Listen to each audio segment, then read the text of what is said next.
सभी देश के बुद्धिजीवी को नमन करते हैं। मैं दोष किसी का नहीं दूंगा, पर जो मेरे साथ घटी है 22/10/2016 से, उसके बाद जीवन का कोई मकसद नहीं रह जाता। हमारे देश में एक ऐसी पॉलिटिकल पार्टी जो पूरे देश में ही नहीं, एक ऐसे व्यक्तित्व पर हमें भरोसा था जिनका नाम पूरे विश्व में चर्चा में है, एक नंबर औहदे में है। अगर विश्व मंच के पटल पे आकलन किया जाए तो हमारे देश के माननीय प्रधानमंत्री श्री मोदी जी के जो व्यक्तित्व हैं, उनकी जो विचारधारा है, उनका जो सेवा भाव है, उसके कायल सारी दुनिया है। और उनके जो विचारधारा है, उनके विचारधारा से प्रभावित होकर मैं दीपक द्विवेदी, लेट पिता राजेश्वर द्विवेदी,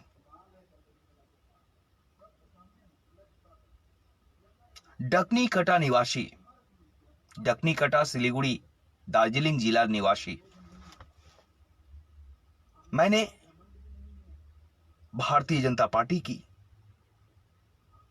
समर्थन की, मन से अपने परिवार को, अपने जीवन के हर क्षण को उसमें समर्पण किया। मगर हमारे ऊपर जब अत्याचार हुए, सभी सिलीगुड़ी वासियों ने आंखें मूंद ली। हमें आपसे कोई शिकायत नहीं है, मेरा घर बर्बाद हो गया, आपको खुशी है ना? मेरे बच्चे ड्रग्स लेने लगे, आपको खुशी है ना? बंगाल में हर मोहल्ले में बच्चे ड्रग्स ले रहे हैं।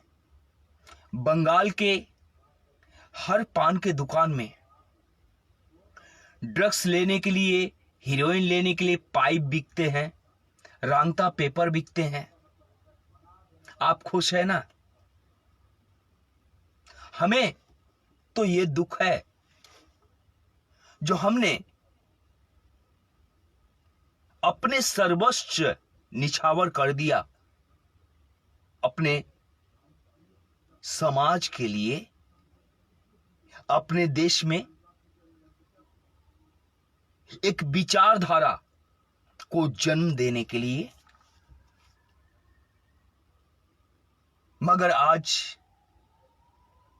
वही हमारे अपने हमें कहते हैं, क्या आपके पास पद में बैठने का कोई सर्टिफिकेट है क्या? आप किसी पद में बैठे हैं क्या? हमें नहीं लगता देश हित, जनहित में कार्य करने के लिए किसी की सर्टिफिकेट की आवश्यकता है। अंतरात्मा से लोग अपने देश के लिए, अपने समाज के लिए कार्य कर सकते हैं। हमने जब आवाज उठाई ड्रग्स के खिलाफ, जिसमें मेरा खुद का घर जल रहा है, मेरे पड़ोसी का घर जल रहा है। पड़ोसी बताऊं किसका? सिलीगुड़ी चंपासरी अंचल, मेरे एक मित्र हैं रंजीत पान वाले, रंजीत देवनाथ, उनके बेटे का एक हाथ चला गया एक्सीडेंट में, नशे के हालात में। आज भी वो नशा ले रहा है। ऐसे बहुत सारे बच्चे हैं जो देश के भविष्य हैं, वो नशे के शिकार बन गए हैं। कोई माता पिता ये नहीं चाहता, कोई माता पिता ये नहीं चाहता कि उसके बच्चे या उसके समाज के बच्चे नशे में डूबे। ये नशा बेचने वाले कौन हैं और इनको संरक्षण देने वाले कौन हैं?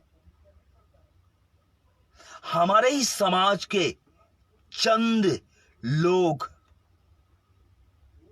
कहते हैं जब तक खुद को चोट नहीं लगती है तो पीड़े का यानी दर्द का एहसास नहीं होता। हमें एहसास है, हमें अपने घर के भी दर्द का एहसास है और हमारे पड़ोसी के घर का भी दर्द का एहसास है। वो इसलिए ताकि जब हम घर से निकलते हैं, उसी पड़ोसी के बच्चे के चेहरे को देखते हैं, उसी पड़ोसी को हम भाई बोल के बुलाते हैं, अंकल बोल के बुलाते हैं।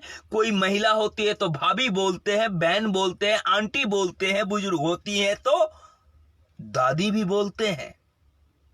इसे कहता है एक परिवार की विचारधारा, एक रिलेशनशिप, एक कनेक्टिविटी। हम सब कतई इससे मुंह नहीं मोड़ सकते। और रही जब से भारतीय जनता पार्टी का हमने प्रचार किया है बंगाल सिलीगुड़ी में, तब से मेरे ऊपर एक पॉलिटिकल और प्रशासनिक अत्याचार हुआ है। 22/10/2016 में प्रधान नगर पुलिस वासुदेव गुहो ने जो हमारे आतिशबाजी को जबरन उठाया था, उनको मैंने अपने सारे कागजात दिखाए थे, मगर उन्होंने जबरन मेरे आतिशबाजी को उठाया। मैंने दिखाए ट्रेड लाइसेंस, मैंने दिखाए फायर लाइसेंस, मैंने दिखाए इनकम टैक्स पेपर, मैंने दिखाए माल स्टोरेज का पेपर, मैंने दिखाए कमिश्नर के पेपर, मैंने दिखाए मेला में दुकान का, जो दुकान लिया जाता है उस दुकान का मैंने टोकन दिखाए जो मेरे मेला में दुकान लिए जा चुके हैं। मेरे यहां दुकान के बरामदे पे माल पैकिंग हो रहा है, जहां से स्पायर सिलेंडर रखा है, वाटर बाल्टी, बालू का बाल्टी रखा है। मगर वासुदेव गुहो ने मेरी एक नहीं सुनी, मेरे 12 पुलिस वाले ने 2 गाड़ी से आए और हमारे सारे सामान को उठाकर ले गए और प्रधान नगर पुलिस स्टेशन में ले जाकर हमसे सौदाबाजी करने लगे। उन्हें जेब भरने के लिए पैसे चाहिए थे। उन्होंने नहीं देखा जी ये गरीब प्रधानमंत्री योजना से लोन लेकर, 3 LIC से लोन लेकर, बंधन से लोन लेकर इसने अपने व्यवसाय को किया है और सरकार को टैक्स देता है, हर लाइसेंस इसके पास है। उन्होंने ये नहीं देखा। उन्होंने एक ईमानदार को कुचला, एक झूठा केस बनाया। जो दीपक द्विवेदी ने कागज नहीं दिखाया, जो मेरे कागज ट्विटर अकाउंट में मेरे मौजूद हैं। यह लड़ाई तब शुरू हुई थी 22/10/2016, मेरे जीवन की काली अंधेरी रात। उस समय सिलीगुड़ी में कोई ऐसा व्यक्तित्व नहीं जो हमारी ईमानदारी की लड़ाई लड़े, मेरे साथ खड़े हो। हमने माननीय प्रधानमंत्री श्री मोदी जी को ट्वीट किया था, मगर माननीय प्रधानमंत्री श्री मोदी जी ने आश्वासन दिया था, हमें ट्विटर में आश्वासन मिला था, एक दिन न्याय होगा। बंगाल सिलीगुड़ी 46 नंबर वार्ड का मैं वार्ड प्रेसिडेंट रह चुका हूं, मगर हमें वार्ड प्रेसिडेंट के पद को त्याग देना पड़ा। क्यों? जब मैंने वहां भारतीय जनता पार्टी के जो कार्यकर्ता हैं उनसे कहा, चलिए डोर टू डोर काम करते हैं, लोगों के बीच में जाते हैं, उनकी समस्याएं सुनते हैं और उनकी समस्याओं का समाधान करते हैं, तो मेरे सामने वही मेरे अपने ही लोग जो आज कहते हैं, दीपक द्विवेदी आपके पास भारतीय जनता पार्टी में रहने का कोई सर्टिफिकेट है क्या? वो लोग हमारे सामने बड़े बड़े बोल्डर रखे, हमें काम करने नहीं दिया।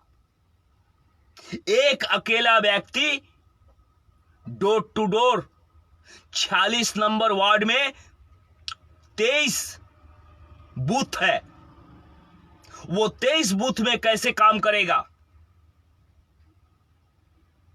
इस बार एक बूथ बढ़ा है, 24 बूथ है, तो 24 बूथ में एक अकेला व्यक्ति कैसे काम करेगा जब उसके साथी उनके मदद नहीं करेंगे? तो मैंने देखा, चलो भाई हम बाहर रह के ही काम करते हैं। मैंने अपने समस्याओं को दिखाकर रिजाइन दिया, अपने पारिवारिक समस्या को दिखाकर रिजाइन दिया। रिजाइन देने के बाद भी 132 सप्ताह से दीपक द्विवेदी ने सिलीगुड़ी में स्वच्छता अभियान किया है, एक संदेश देने का प्रयास किया है, स्वच्छता का, वृक्षारोपण का एक संदेश देने का प्रयास किया है, नशा मुक्त का। जहां हमारे शहीदों के स्मारक हैं, वहां अक्सर हमारे समाज के लोग जो कानून को नहीं दिखता, वैसे गार्डन में जो हमारे शहीदों के स्मारक है, उस गार्डन में शराब पी के बोतल फेंकी जाती है। मेरे फेसबुक में आप फॉलो कीजिए, स्वच्छता अभियान में आपको मिलेगा।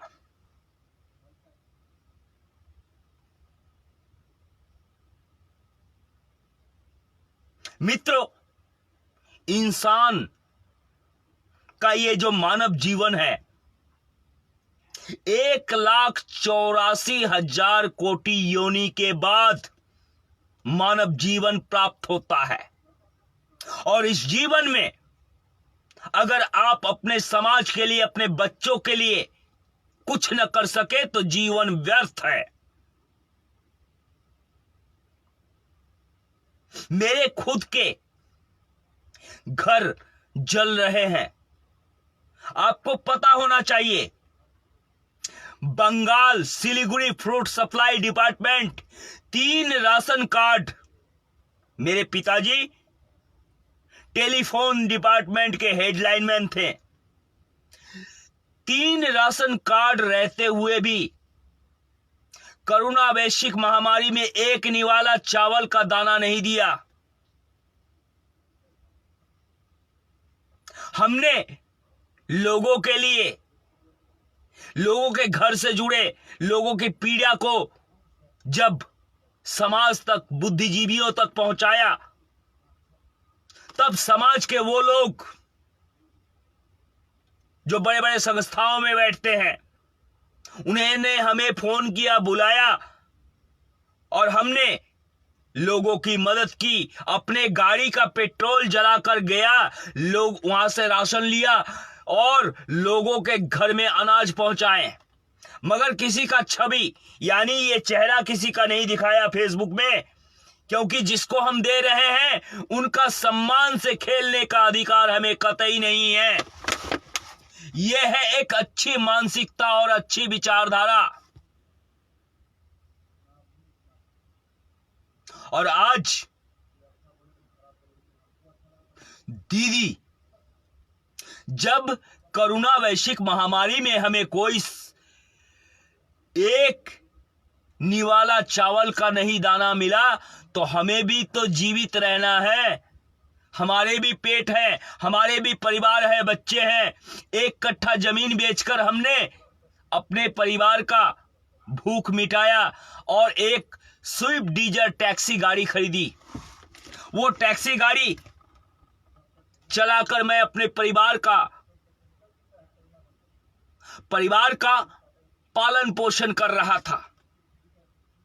लोगों के समस्याओं में मैं जुड़ रहा था, कार्य कर रहा था। ये कार्य ममता दीदी को शोभा नहीं दिया, उनके कार्यकर्ताओं को शोभा नहीं दिया, और ये कार्य पुलिस प्रशासन को शोभा नहीं दिया, जो बंगाल में एक कंपनी बनी बैठी है और लोगों को बर्बाद करने का जिसने ठेका ले रखा है, जिसने कसम खा रखी है, बंगाल पुलिस।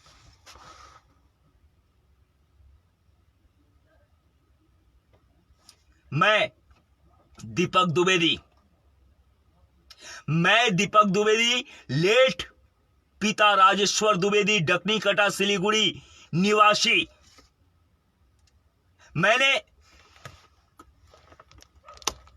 मैंने जब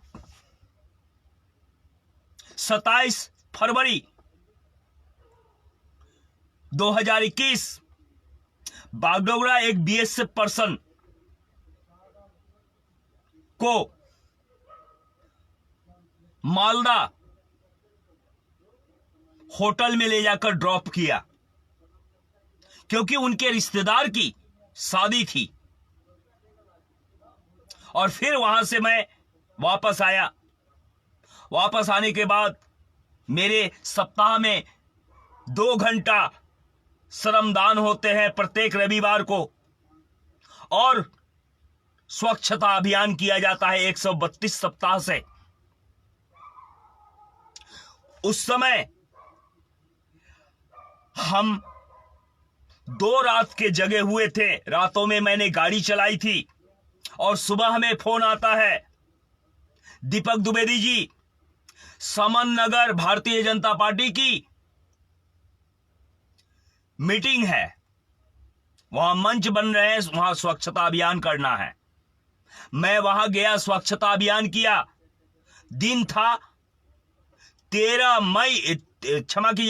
मई 2021। दिन में स्वच्छता अभियान किया।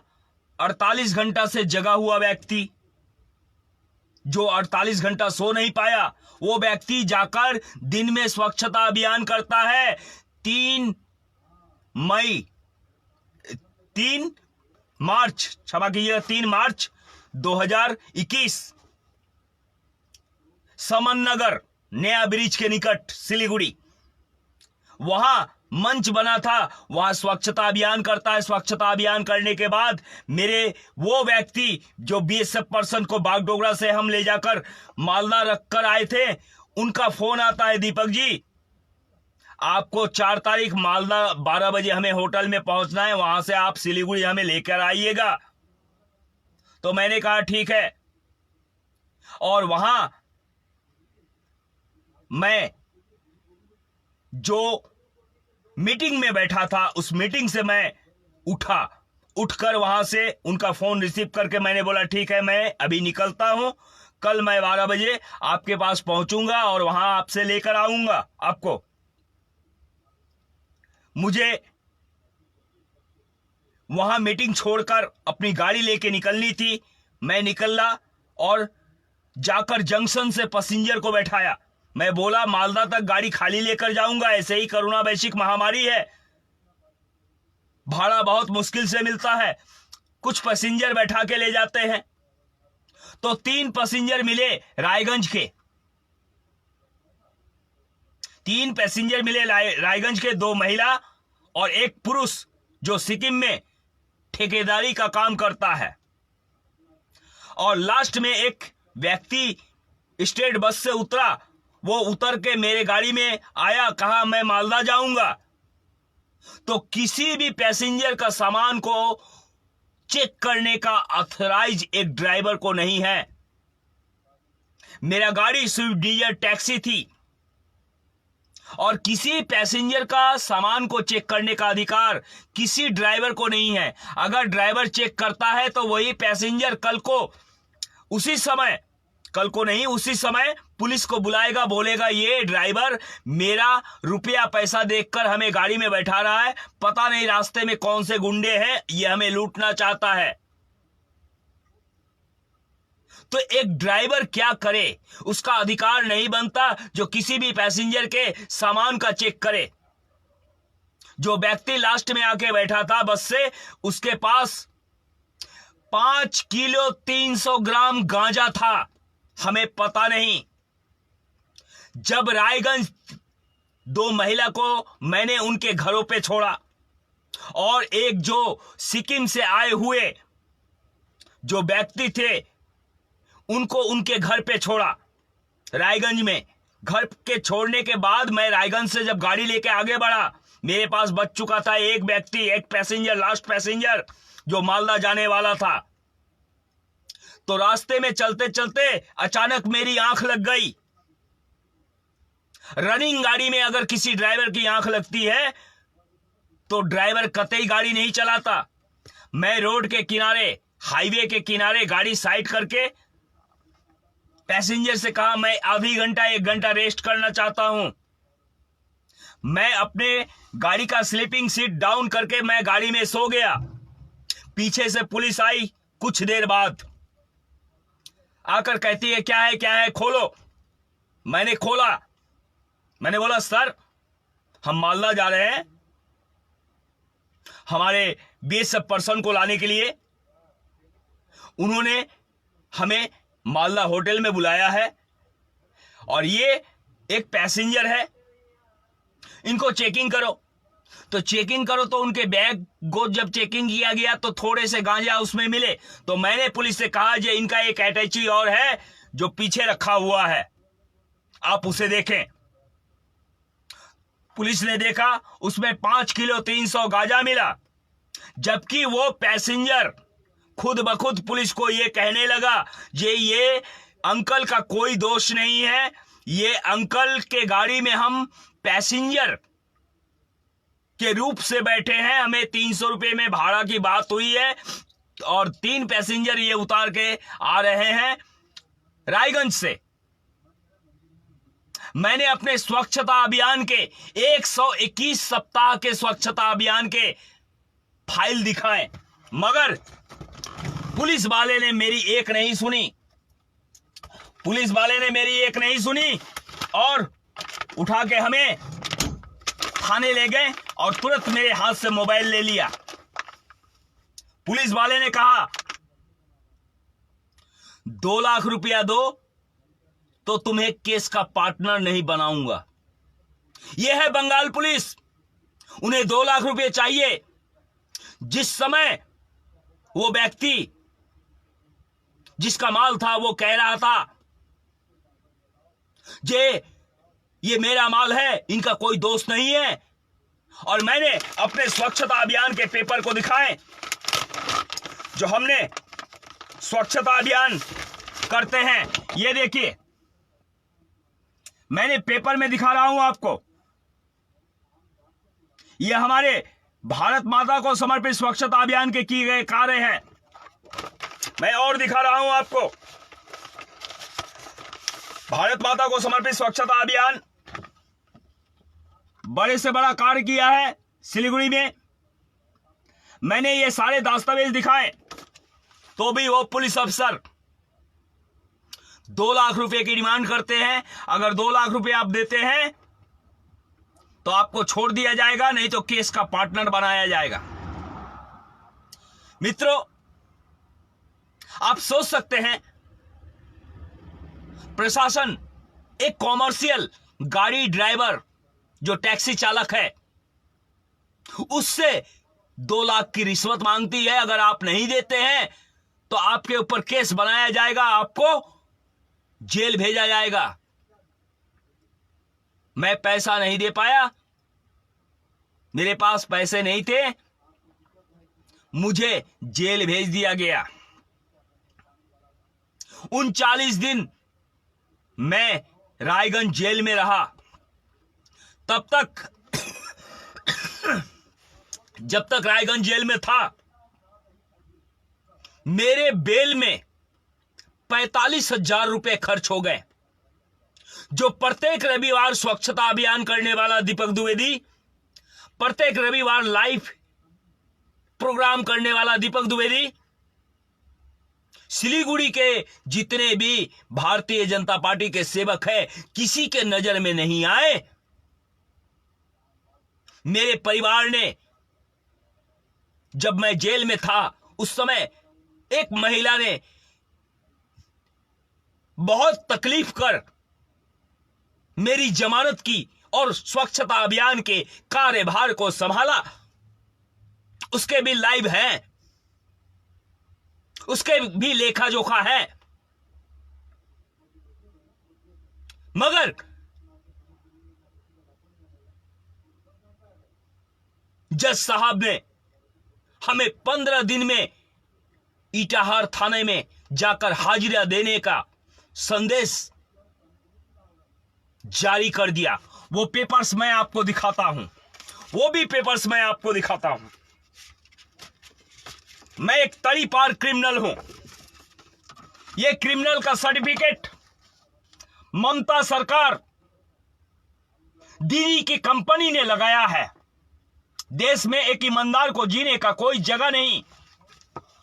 समाज को बर्बाद कर दो, किसी की जिंदगी को लूट लो, बच्चों की जिंदगी को बर्बाद कर दो, नशे में झोंक दो। ये कंपनी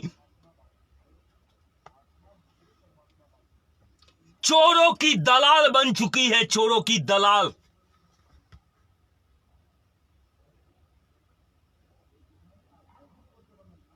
जब हमें कोई समर्थन प्राप्त नहीं हुआ, आज भी मेरे घर में मेरी परिवार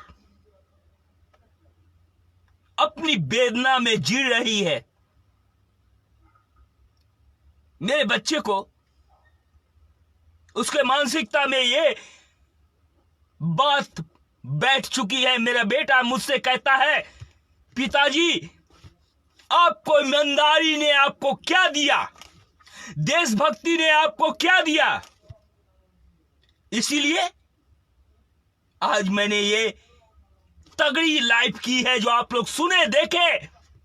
ये पीड़ा क्या मेरे मन में जन्म ली है, और क्यों मैं बंगाल छोड़ के आज दिल्ली में आकर बैठा हूं।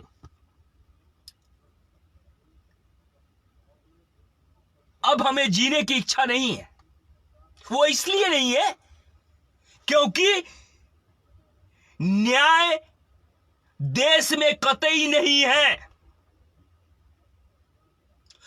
न्याय ये देश में गद्दारों के लिए है। चोरी करो तो तुम ईमानदार हो, देशद्रोही बनो तो तुम ईमानदार हो, किसी को मार सको तो तुम ईमानदार हो, किसी का छीन लो तो तुम ईमानदार हो।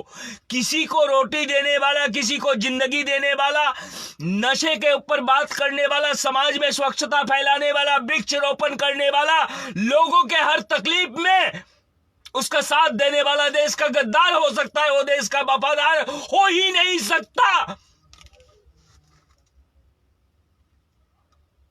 किसी माई के लाल में दम नहीं है जो इस वीडियो को लाइक को शेयर करे। भड़ुआगिरी करने में हम विश्वास नहीं करते। आज बहुत असभ्य भाषा मेरी जुबान से निकल गई, माता बहन अगर सुने तो हमें क्षमा कर दे। भड़ुआगिरी करने पर हम विश्वास नहीं करते हैं, देशभक्ति पर विश्वास करते हैं, संस्कृति पर विश्वास करते हैं।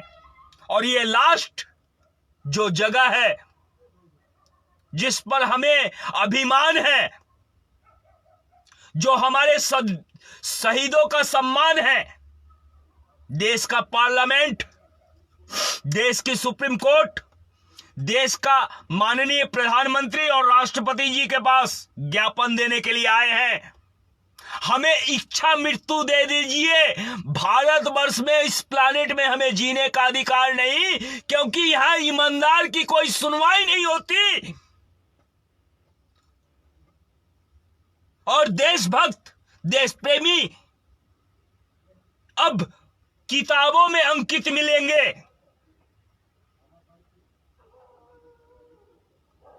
भारतीय जनता पार्टी करने का ये हमें इनाम मिला है, हमें इनाम मिला है।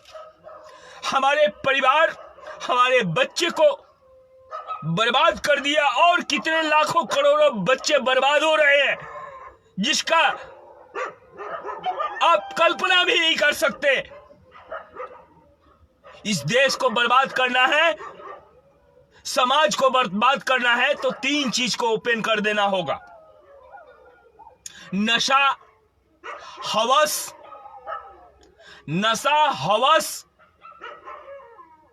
और आप बताइए,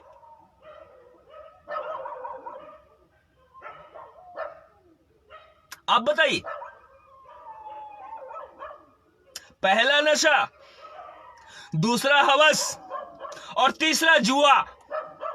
बंगाल के गली गली में लाखों से करोड़ों लॉटरी टिकट के काउंटर हैं।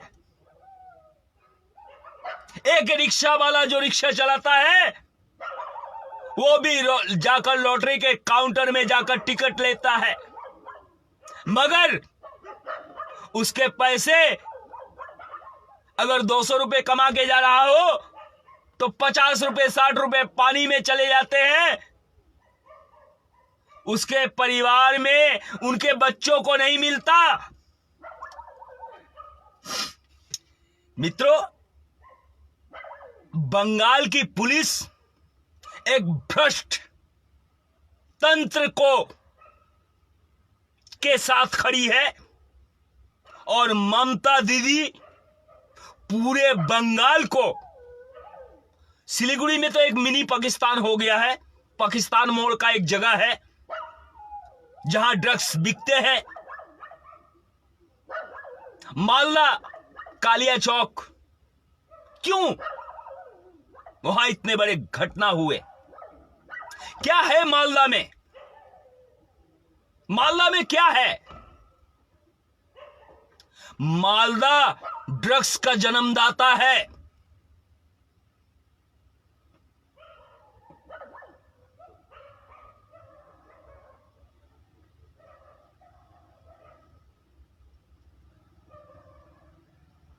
हमें पता है जो हमें मरना है, सिलीगुड़ी में रहेंगे भी तो मरेंगे।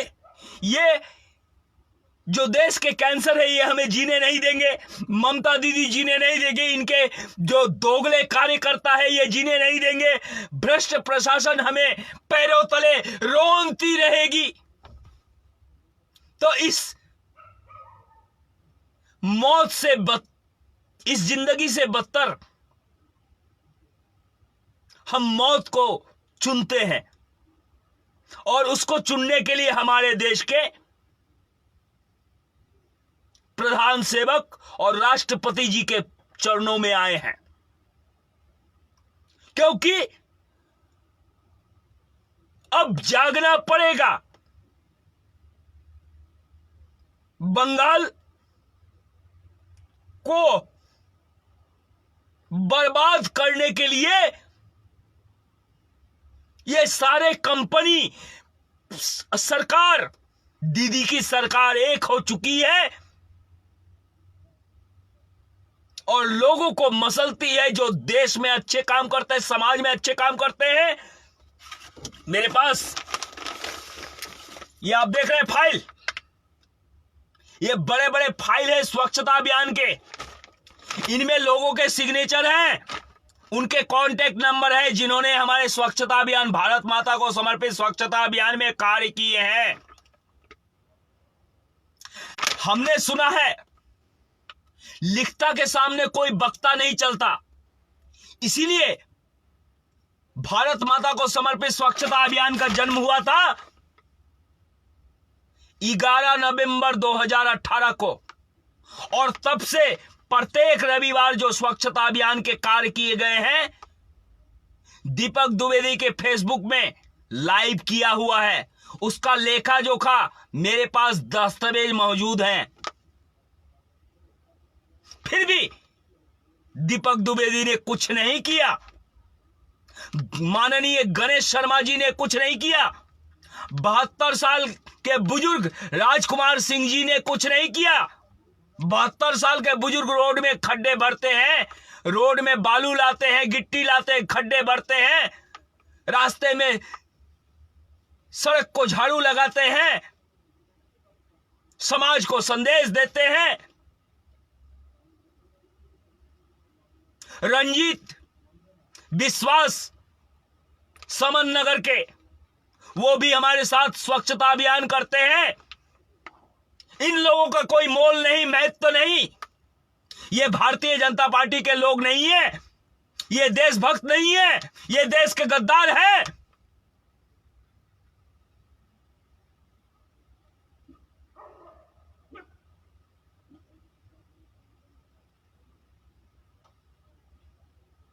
किससे इंसाफ मांग रहे हैं? कौन सुन रहा है? किसी माइक के लाल में दम हो तो मेरे बातों का जवाब दे।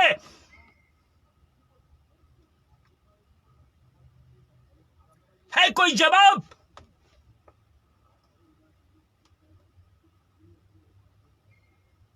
शेयर भी नहीं करेंगे। इसलिए नहीं करेंगे क्योंकि इनकी फटती है, इनकी फटती है। किसी का बच्चा बर्बाद हो, कोई मरता है मरे, मगर देश में अत्याचार कायम रहना चाहिए, देश में भ्रष्टाचार कायम रहना चाहिए, देश में चोरी होनी चाहिए, देश में नशा बिकना चाहिए, मां बहन के साथ रास्ते में गलत होना चाहिए। यह जिंदगी हमें मंजूर नहीं, यह जिंदगी हमें मंजूर नहीं। इसीलिए बंगाल में क्यों मरे? मरे तो देश के शहीदों के स्थल में जाके मरे, ताकि इस दुनिया को, ये अंधे बहरे समाज को एक आईना मिले, देखने का एक आईना मिले। अंधों के शहर में हम आईना बेचते हैं।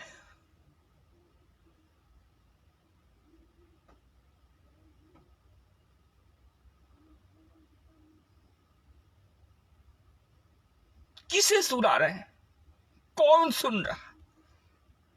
कौन है अपना?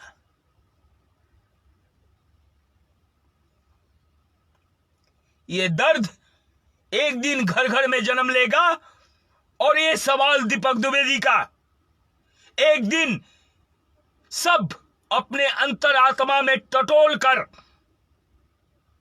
पूछना पड़ेगा। हमारी जिंदगी जो नर्क बन चुकी है, ये बनाने वाले और देखने वाले तमाशाई बनके आप लोग हैं। भगवान आप सबको कतई माफ नहीं करेगा, कतई माफ नहीं करेगा। हो सकता है इस देश का अंधा कानून आपको क्षमा कर दे, मगर भगवान आपको कतई माफ नहीं करेगा। जश करनी तस भोग। जय श्री राम, भारत माता की जय, वंदे मातरम।